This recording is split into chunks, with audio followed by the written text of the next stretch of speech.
যদিও এটি জামাতের সহকারী সেক্রেটারি জেনারেল হামিদুর রহমান আজাদ বলেছেন যে যেহেতু আপনারা ১১ দলীয় জোটের সাথেই আছেন, তাদের সাথেই আছেন, সেখানে এই মন্ত্রিপরিষদ নিয়ে বলা হচ্ছে যে দলীয় লোকদের পুনর্বাসনের জন্যই রাষ্ট্র কাঠামোকে ব্যবহার করছে বিএনপি। আসলে ব্যাপারটা হচ্ছে ওনারা কি প্রসঙ্গে এই কথাটা বলেছেন সেই বিষয়টার চেয়ে নতুন মন্ত্রিপরিষদ নেই আসলে প্রতিক্রিয়া তিনি এই ধরনের কথা বলেছেন আরকি। জি, জি। জি। তার চেয়ে বড় কথা হচ্ছে পররাষ্ট্র মন্ত্রণালয়ে যাকে প্রতিমন্ত্রী হিসেবে নিয়োগ করা হয়েছে, জি। দলীয়ভাবে আমাদের মধ্যে যে আলোচনাটা হয়েছে, সেইটা নিয়ে আমি একটু বরং ফোকাস করতে চাই। ধরেন এই যে হুমায়ুন কবির সাহেবকে যে পররাষ্ট্র মন্ত্রণালয়ের প্রতিমন্ত্রী করা হলো, উনি কিন্তু নির্বাচনের আগে জনাব খসরু সাহেবকে, যিনি এখন আমাদের বাণিজ্য মন্ত্রী, উনাকে নিয়ে ভারতে গিয়ে কিন্তু বলেছেন যে সাবেক রাষ্ট্রপতি জিয়াউর রহমান এবং প্রধানমন্ত্রী খালেদা জিয়ার যে পররাষ্ট্রনীতি, সেই পররাষ্ট্রনীতি আসলে আম খুব একটা অ্যাপ্রিশিয়েটিভ ছিল না। এই ধরনের একটা মন্তব্য কিন্তু উনি সে সময় করেছিলেন এবং সেইটার বিষয়ে যখন বিএনপির দায়িত্বশীল নেতাদেরকে জিজ্ঞেস করা হয়েছিল, তখন তারা বলেছিলেন এটা তার ব্যক্তিগত মতামত হতে পারে, ব্যক্তিগত সফর হতে পারে, এই বিষয়ে তারা কোনো মন্তব্য করতে রাজি হন নাই।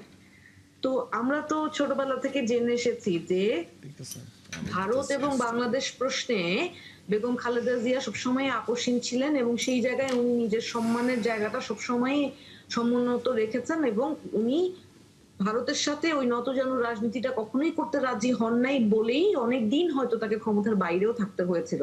বিরোধী দল হলেও উনার এই কাজটা যে অ্যাপ্রিশিয়েট করার মতো ছিল সেটা আমাকে বলতে হবে।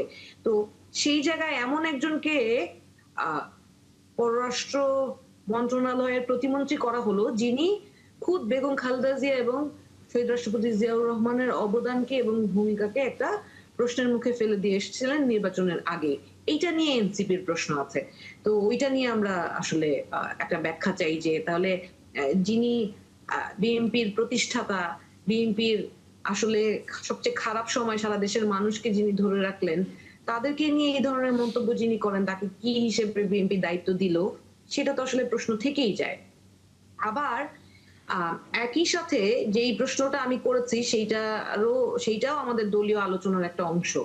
যে এই যে মালয়েশিয়ার যে ২৫ টা কোম্পানিকে মালয়েশিয়াতে প্রবাসী শ্রমিক পাঠানোর যে লাইসেন্স দেয়া হলো সেইটা কি ক্রাইটেরিয়ায় করা জি। হয়েছে সেটা আপ জানতে আ চাওয়া। আ আর আচ্ছা। হেলেন জি। জেরিন আপা যেটা বললেন যে বিশ্ব পরিস্থিতির কারণে আমাদের এই পররাষ্ট্র মন্ত্রণালয় বেশি ফোকাস করতে হচ্ছে, সেই কথাটা আমরা আরো এলাবোরেটলি কাকে কি দায়িত্ব দেয়া হচ্ছে এবং আমাদের অগোচরে আমরা তো আসলে অন্তর্বর্তীকালীন সরকারেরও অনেক ভূমিকা নিয়ে প্রশ্ন করেছি যে উনারা কার সাথে কি করছে এবং আপনি দেখেন মানবাধিকার করিডোরের মতো এত সেনসিটিভ একটা বিষয় কিন্তু আমাদেরই আসলে প্রোটেস্টের কারণে ওইটা আর সামনে আগানোর আলোর মুখ দেখতে পারে নাই, সেই রকম একটা প্রতিজ্ঞা যেটা ইন্টারিম গভর্নমেন্ট করতে চেয়েছিল।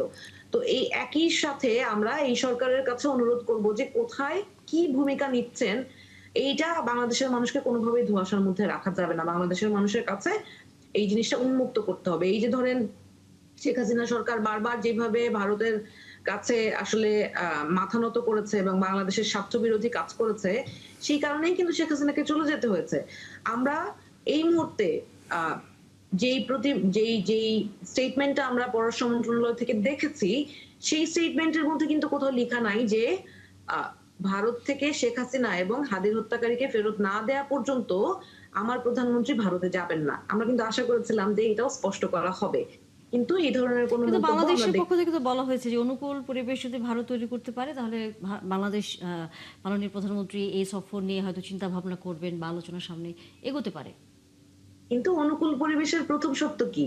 আপনি আমার দেশের এত বড় একটা গণহত্যা করেছে যারা, হাদিকে খুন করার সরল নীল নকশা করেছে কি স্বার্থে কারা? আপনি শুধু এই কমা এই এই ২৪ এর গণঅভ্যুত্থান এবং এখন পর্যন্ত যেই ঘটনা শেখ হাসিনা এবং হাদির হত্যাকারী ছাড়াও তার আগে বিগত ১৭ বছরে আপনি যদি আ আমরা যতটুকু পড়াশোনা করে জানতে পেরেছি যে ইলিয়াস আলীর হত্যাকাণ্ডের পিছনেও কিন্তু ভারতীয়দের ষড়যন্ত্র আছে। কারণ ইলিয়াস আলী শেষ ভারতের বিরুদ্ধে মন্তব্য করার কারণেই কিন্তু উনাকে গুম হয়ে যেতে হয়েছিল এবং স্বরাষ্ট্রমন্ত্রী নিজেও কিন্তু এই ধরনের পরিস্থিতির শিকার হয়েছিলেন। তো আমি এবং আমরা আমরা দলগতভাবে জনগণ যেই জিনিসটা স্পষ্ট জানতে চায় সেটাই আমাদের জানতে চাওয়া। আমরা সরকারকে প্রশ্ন করি, হেলেনা আপা যেটা বললেন সেটা আমাদের জবাবটা স্পষ্ট হলে আমরা সরকারকে সহযোগিতা করব এবং রাষ্ট্রের স্বার্থে আমরা সবাই এক হয়েই কাজ করব। জি।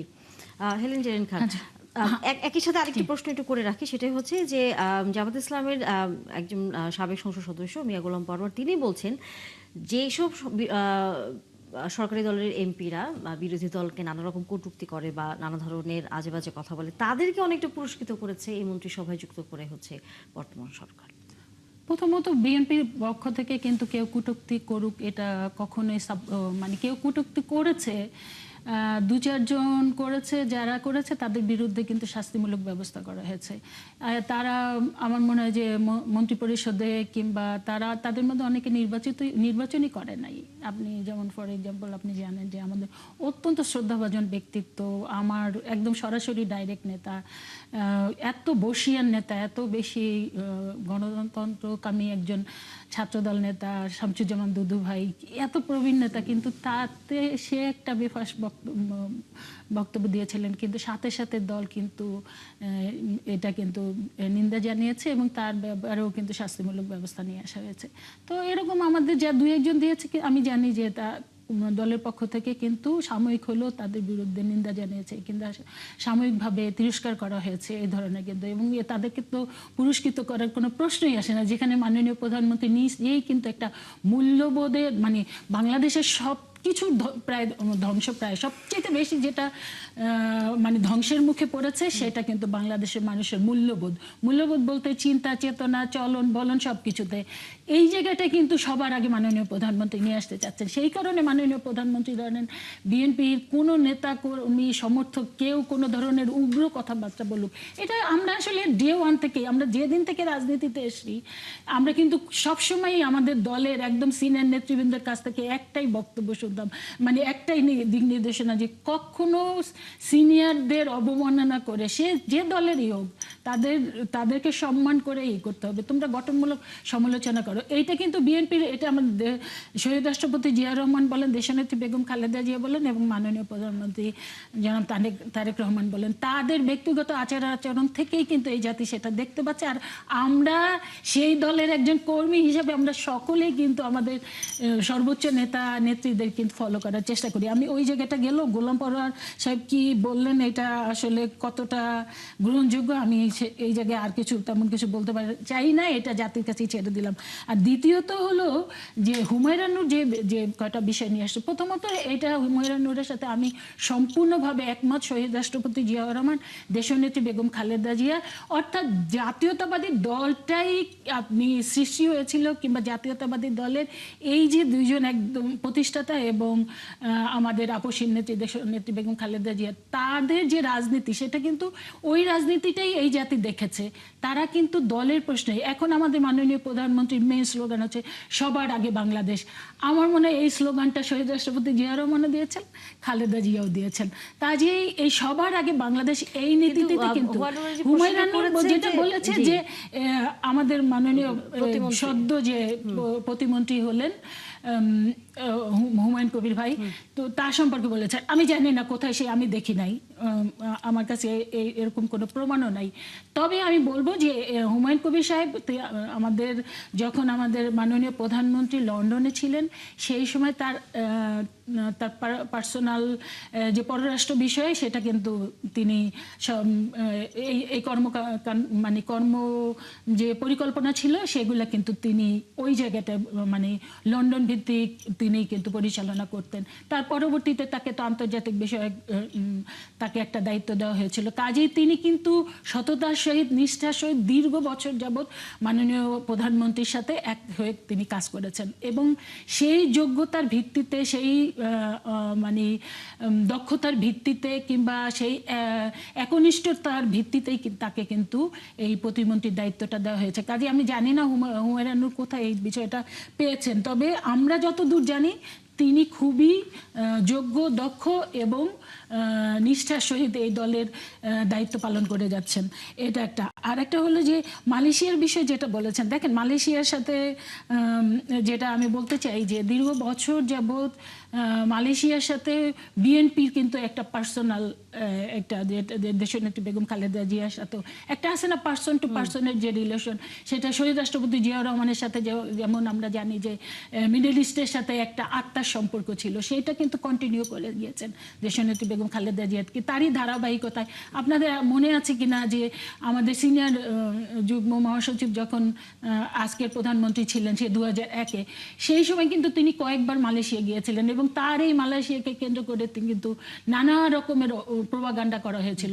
কিন্তু তিনি একটা, আমার মনে আছে এনটিভির একটা সাক্ষাৎকারে বলেছিলেন যে তিনি মালয়েশিয়া বারবার করে ছুটে যান একটা জিনিস দেখতে, যে মালয়েশিয়া এত দ্রুততার সহিত কিভাবে একটা উন্নত রাষ্ট্রের দিকে যাচ্ছে, তিনি ওই বিষয়টা জানার জন্য। এবং তিনি কয়েকবার মালয়েশিয়ার তৎকালীন প্রধানমন্ত্রী মাহাথির মোহাম্মদের সাথে তিনি কিন্তু কয়েকবার বসেছিলেন, তার কাছ থেকে তিনি সাজেশন নিয়েছিলেন। সেই কারণে আমাদের মাননীয় প্রধানমন্ত্রী কিন্তু ব্যক্তিগতভাবে মালয়েশিয়ার প্রতি একটা দুর্বলতা আছে। এই মালয়েশিয়ার নতুন যে আমরা জানি যে বিগত ফ্যাসিস্ট যে সরকার ছিল, আমার ব্যক্তিগতভাবে আমি বলবো আমার হাজব্যান্ডেরও কিন্তু মালয়েশিয়া সরকারের সাথে সরাসরি ব্যবসা ছিল, মালয়েশিয়া ভিসা প্রসেসিং এজেন্সি। সেই কারণে আমিও কিন্তু এই ব্যাপারটা খুব ভালো করে জানি। আমাদের মাননীয় প্রধানমন্ত্রী যেটা চাচ্ছেন, এবং মালয়েশিয়ার আপনি জানেন যে আমাদের দেশ থেকে এই যে লোক নেওয়ার বিষয়টা মালয়েশিয়ার বর্তমান যে প্রধানমন্ত্রী আছেন তিনি বন্ধ করে দিয়েছেন। কি কারণে?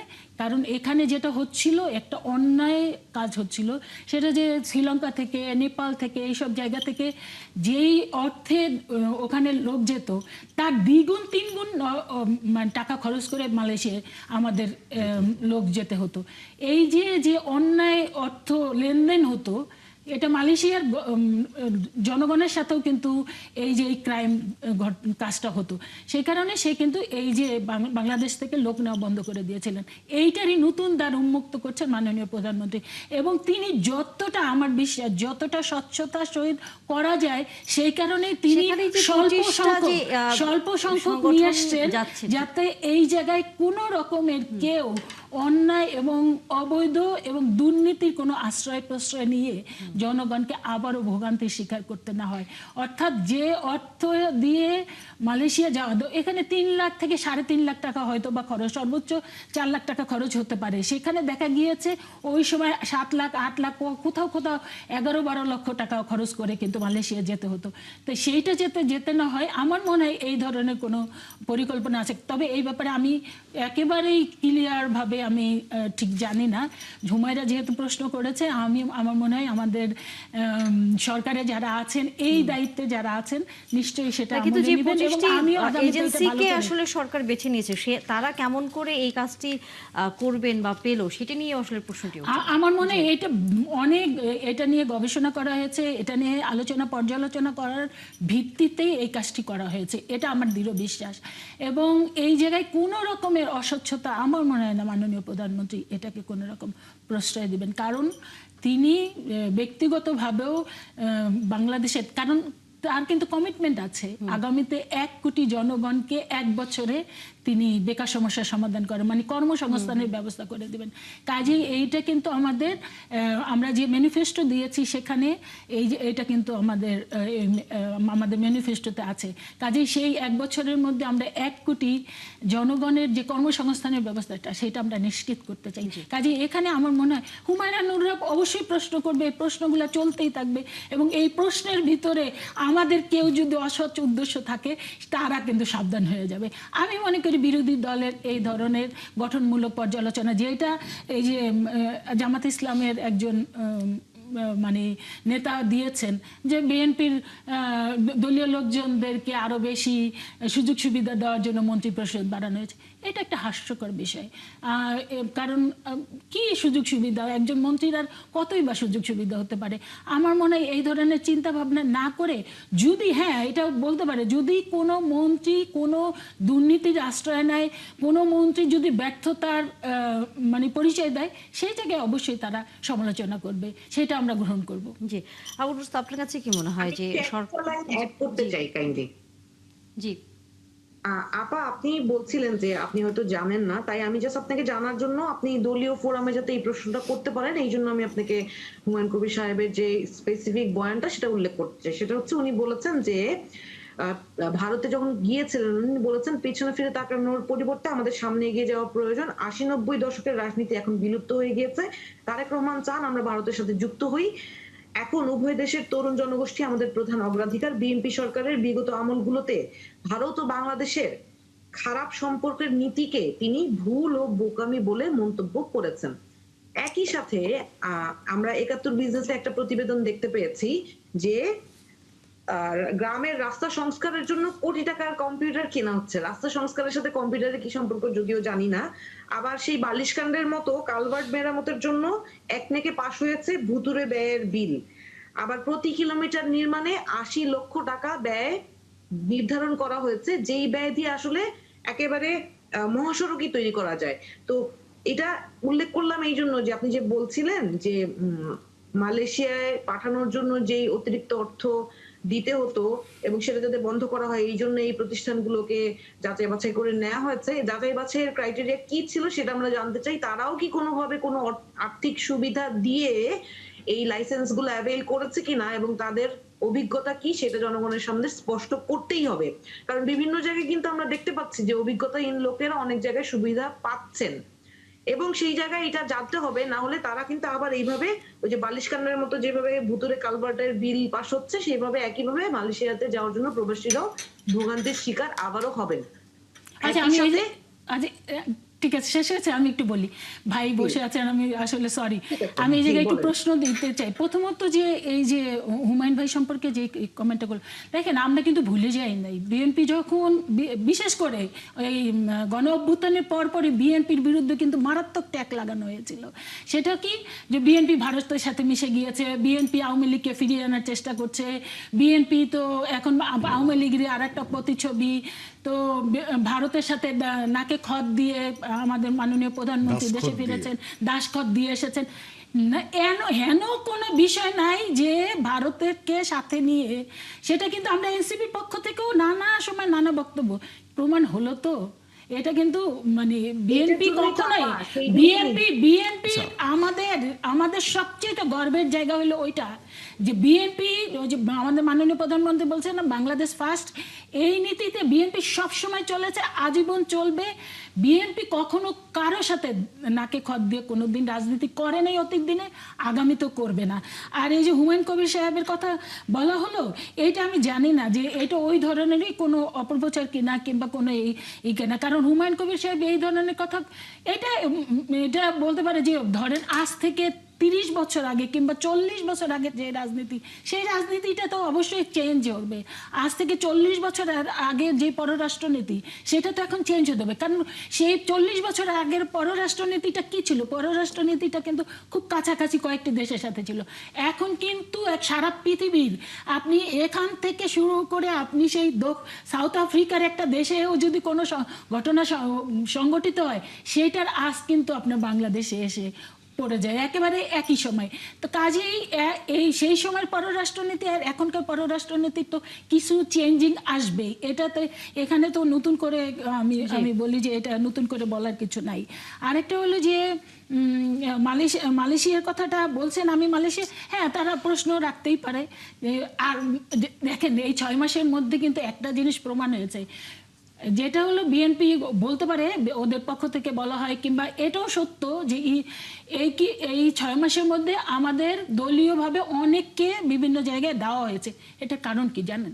এটার কারণ হলো যে খুব ভালো দীর্ঘ ১৭ বছর যে ফ্যাসিস্ট সরকারটি ছিল, তারা একটা কাজই করেছিল, সেটা হলো প্রশাসনকে তারা অ্যাবসুলেট করেছিল এবং প্রশাসনটাকে এতটাই করেছিল যে আপনি একটা পিয়ন পর্যন্ত শুরু করে একদম মানে পররাষ্ট্রমন্ত্রী পর্যন্ত কিংবা প্রধানমন্ত্রী তৎকালীন মানে ফ্যাসিস্টদের যে প্রধানমন্ত্রী ছিল তার মানে মহাসচিবের সেক্রেটারি পর্যন্ত কেউ কিন্তু তার দলের বাইরে কিন্তু হতে পারে নাই। কাজে সেরকম একটা প্রশাসনকে সামনে নিয়ে বিএনপিকে চলতে হচ্ছে। এখন বলতে পারেন এই যে জেলা পরিষদ বিএনপি যেটা জেলা পরিষদে বিভিন্ন জায়গায় যে নিয়োগ দেওয়া হয়েছে, কেন দেওয়া হয়েছে? এটা কিন্তু আপৎকালীন, কারণ আমি কিন্তু চাইলে কালকেই জেলা পরিষদ নির্বাচন দিতে পারবো না, তাইলে কালকে দিতে পারবো না, কিন্তু জনগণ কিন্তু আমাদেরকে ভোট দিয়ে ক্ষমতায় দিয়েছে। জনগণ কিন্তু আজ কালকে সকাল থেকেই মানে প্রশ্ন করতে থাকবে, তুমি আমাকে কি সেবাটা দিচ্ছ, আমার প্রয়োজন কিভাবে মানে মিটাচ্ছ না। এই সেই জায়গায় নির্বাচনগুলো দ্রুততার সাথে করা উচিত কিনা সেই আবু জন্যই রশিদ, আপনার কিন্তু কাছে এই কি মনে হয়? আপদকালীন কিন্তু আমরা এই যেভাবে পদক্ষেপগুলো নিয়েছি। আমি যখনই আমরা নির্বাচন হয়ে যাবে জি। তখন কিন্তু জনগণের মেনটেন নিয়ে সবাইকে কিন্তু এই দায়িত্বগুলো পালন করতে হবে। আচ্ছা, আমি ওনাকে বলছি, হুমায়ুন কবির ভাই নিয়ে আপনি তো কথা বলছেন। হুমায়ুন কবির ভাই যেটা বলেছেন বা বলতে মানে এটা বলেছেন কিনা সেই বিষয়ে আমি যাচ্ছি না। আমি নিজে একজন সাংবাদিক, আমার 39-38 বছর হয়ে গেছে। তারপরেও বলছি যে জামাত ইসলাম একসময় বাংলাদেশের স্বাধীনতায় বিশ্বাস করতো না, তার বিরুদ্ধে অবস্থান নিয়েছিল, কিন্তু এখন রাজনীতি করেন, বাংলাদেশের সংসদে বসেন, বিএনপির সাথে তারা মন্ত্রীও হয়েছিলেন জোট গঠন করে। এগুলো হচ্ছে বাস্তবতা। পরিস্থিতি চেঞ্জ হয়, মানে বিভিন্ন বিষয়ে চেঞ্জ হয়। আপনি কি জানেন যে আজকে পৃথিবীর সবচেয়ে বড় খবর কি? যদিও এটা বাংলাদেশের মিডিয়া, আমি এখানেও বলছি, এই মিডিয়া তো ঠিকমতো আসেনি। সেটা হচ্ছে যে বাংলাদেশ তুরস্ক, পাকিস্তান এবং সৌদি আরবের যে সামরিক জোট, সেটাতে যাওয়ার জন্য ইতিবাচক মানে ইঙ্গিত দিয়েছে। এটা কে বলেছেন? এই হুমায়ুন কবির সাহেব বলেছেন। উনি বাসসের সাথে সাক্ষাৎকারে বলেছেন যে সৌদি আরব, পাকিস্তান ও তুরস্কের মধ্যে স্বাক্ষরিত মক্কা যৌথ প্রতিরক্ষা চুক্তিতে যোগ দেওয়ার ইঙ্গিত দিয়েছে বাংলাদেশ। জাতীয় স্বার্থকে অগ্রাধিকার দিয়ে 3 দেশের সঙ্গে অর্থনৈতিক কিংবা প্রতিরক্ষা সহযোগিতা কাঠামোয় যুক্ত হওয়ার বিষয়টি ঢাকা ইতিবাচক দেখছে বলে জানিয়েছেন পররাষ্ট্রমন্ত্রী Humayun Kabir. That very same man. এবং এটা হচ্ছে চেঞ্জিং ডাইনামিক্স। এখন চেঞ্জিং ডাইনামিক্স হচ্ছে আপাত বলেই দিলেন। পৃথিবী এক এক সময় এক এক রকম ভাবে চলে। জেনারেল জিয়াউর রহমানকে পৃথিবী যেভাবে তখন ছিল, তখন সোভিয়েত ইউনিয়ন ছিল, স্নায়ুযুদ্ধ ছিল, আর এখন আমাদেরকে মোকাবেলা করতে হচ্ছে এই আঞ্চলিক শক্তিকে। আপনি দেখেন গত কয়েকদিন থেকে তারা পাগল হয়ে গিয়েছে বাংলাদেশের প্রধানমন্ত্রীকে নেওয়ার জন্য, এবং আপনারা এইসব ব্যাপারে বিরোধী দলরাও বাংলাদেশের সরকারকে সমর্থন জানিয়েছেন, এর জন্য ধন্যবাদ জানাতে হয়। এখানে আপনার গতকালকে রণধীর জয়সওয়াল তিনি বলছিলেন যে বাংলাদেশের এই যে মক্কা প্রতিরক্ষা চুক্তিতে আগ্রহ নজরদারিতে রাখছে দিল্লি, জাস্ট গতকালকে বলেছেন ভারতের মুখপত্র। আর আজকে বাংলাদেশের পররাষ্ট্র প্রতিমন্ত্রী উনি বলে দিয়েছেন আমরা এখানে যাব, এটা ইতিবাচক। এটা আজকে অন্যান্য রয়টার্স, আপনি অন্যান্য দেশের খবরে দেখেন, এটা আসছে, টিআরটিতে আসছে। এখন এরপরে বাংলাদেশ আর কি করতে পারে? বাংলাদেশের মতো একটা ক্ষুদ্র দেশ, যেটা আমি সব সময় আমার বই বা আমার লেখায় বা আমি আমার টকশোতে বলি যে জেনারেল জিয়াউর রহমান আমাদেরকে জোটবদ্ধতার দিকে নিয়ে গিয়েছিলেন মুসলিম দেশগুলোর সাথে, চীনের সাথে এবং আমেরিকার সাথে। বাংলাদেশ এক্স্যাক্টলি তার সন্তান তারেক রহমান এক্স্যাক্টলি সেই কাজটা করছেন। ছোট একটি দেশকে টিকে থাকতে গেলে এত বড় আমাদের অর্থনীতি নেই যে আমরা এত বড় সামরিক বাহিনী গঠন করতে পারবো, আমার নিরাপত্তার ছত্রছায়া দিতে পারবো, অর্থনৈতিক ছত্রছায়া দিতে পারবো। আমাদেরকে সেই কারণে জোটবদ্ধ হতে হচ্ছে। এবং আমরা জোটবদ্ধ হচ্ছি পাকিস্তানের সাথে, আমাদের স্বার্থকে জলাঞ্জলি দিয়ে নয়। এটাও কিন্তু বলেছে আমরা ভারত বা পাকিস্তানের স্বার্থ দেখে কোনো দিকে যাব না। এর থেকে আর একটা দলের কাছ থেকে, একটা দেশের কাছ থেকে এই চেঞ্জিং ডাইনামিক্স এই পৃথিবীতে আমরা আর কি চাইতে পারি বলেন? এর থেকে তো আর বেশি আমরা চাইতে গেলে আমরা মনে করবো অবিচার করবো আমাদের সরকারের প্রতি বা আমাদের দেশের মানুষের প্রতি, তাই না? হ্যাঁ, আমি মনে হয় বাংলাদেশে ভারতের ব্যাপারে আধিপত্য নিয়ে সবচেয়ে বেশি লিখেছি এবং এখনো লিখি, ভারতীয় গোয়েন্দা সংস্থা নিয়ে। হ্যাঁ, আমার বইগুলো আপনি পড়ে দেখতে পারেন। তা আমি বলতে পারি যে বাংলাদেশের বিএনপি বা বাংলাদেশের যে আপনারাও কেউ ভারতীয় আধিপত্যবাদকে সমর্থন করেন না, কিন্তু কথায় কথায় বিএনপি একটা লিবারেল পলিটিক্যাল পার্টি, একটা মধ্যপন্থী রাজনৈতিক দল, এক এক রকমের রাজনৈতিক দল। আমি তো আমার জীবদ্দশায়, আমি তো ছোটবেলার থেকে, আমি জেনারেল জিয়াউর রহমানকেও দেখেছি ক্লাস 7-এ পড়ার সময়।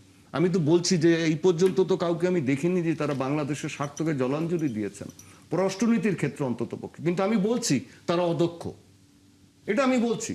এই যে আপনি যে প্রশ্নগুলো করছেন, সেই প্রশ্নগুলোর উত্তর হয়তো আপনি অনেক কিছুই পাবেন, এটার পিছনে পর্দার আড়ালে অনেক কিছুই পাবেন, সেটা পেতে পারেন, সেটা বাংলা একটা আভ্যন্তরীণ বিষয়।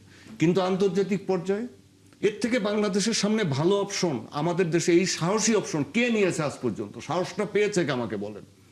উনি যে বলে দিলেন, আপনি বলছেন যে আমরা আমাদের সরকার বলেনি বা আমাদের পররাষ্ট্র মন্ত্রণালয় বলেনি যে হাসিনাকে ফেরত দেওয়ার ক্ষেত্রে। আপনি কি ভুলে গেছেন যে কয়েকদিন আগে আমাদের পররাষ্ট্র মন্ত্রণালয়ের প্রথম শর্ত ছিল যে শেখ হাসিনাকে ফেরত দিতে হবে। 5ই 2 আগস্ট। নম্বর হচ্ছে যে 5ই শেখ আগস্ট হাসিনা যেটা যখন করেছে, বক্তব্য দিয়েছে 2 নম্বর হচ্ছে শহীদ ওসমান হাদির হত্যাকারীদের ফেরত দিতে হবে এবং পরিস্থিতি সন্তোষজনক হলে বাংলাদেশ সরকার যাবে। আমরা 18 কোটি লোকের একটা ছোট দেশ, 4069 কিলোমিটার হচ্ছে আমাদের বর্ডার ভারতের সাথে, পাকিস্তানের সাথে বর্ডার 1700 কিলোমিটার লিটোরাল কাশ্মীর বাদ দিয়ে, চীনের সাথে 3000 কিলোমিটার ভারতের বর্ডার। সেই ছোট বাংলাদেশটি ভারতকে আজকে বলছে যে তোমাকে ফেরত দিতে হবে, তা নাহলে আমি যাব না।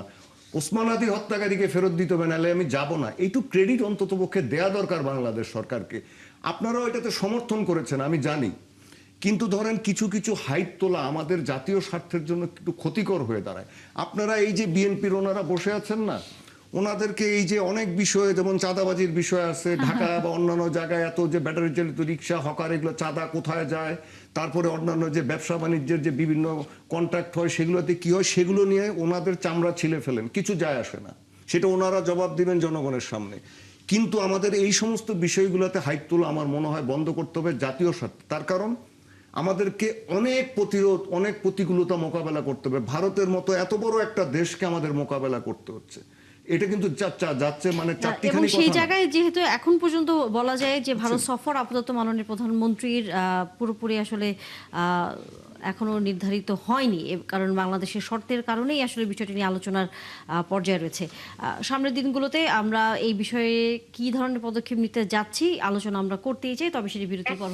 একটা জি, লাইন প্রশ্ন থাকলে করে নেন, আমরা এরপরে বিরতি থেকে উত্তরটি নিব। আমি কিন্তু বলিনি যে বাংলাদেশ সরকারকে আমি অ্যাপ্রিসিয়েট করেছি, কিন্তু আপনি যেটা বলছেন যে হাদির হত্যাকারী এবং হাসিনাকে ফেরত না দিলে বাংলাদেশ সরকার ভারতে যাবে না, এই বিবৃতিটা স্পষ্ট না। ওনারা এইটা পরিবেশ অনুকূলে করার কথা বলেছেন, কিন্তু যাবেন না এই কথা স্পষ্ট করেননি। এক, দ্বিতীয় হচ্ছে হুমায়রা, যে এটা কিন্তু আমি কিন্তু আমরা বলছি কূটনৈতিক। যে বাংলাদেশের স্বার্থ রক্ষা হইলে আমরা সরকারের সাথে আছি, সুতরাং ওই বিষয়ে আমি শুধু তথ্যটা স্পষ্ট করলাম। দ্বিতীয় হচ্ছে যে এই যে মক্কা চুক্তি নিয়ে আলাপ হচ্ছে, এইটা বেসিক্যালি একটা ইরান বিরোধী একটা সামরিক জোট। No, এই জোট no, থেকে বাংলাদেশ এটা কি পাবে? ইরানের আজকের সেই আমি জন্য খবর আমরা আজকে আমি আলোচনা খবর করব। করে দিচ্ছি।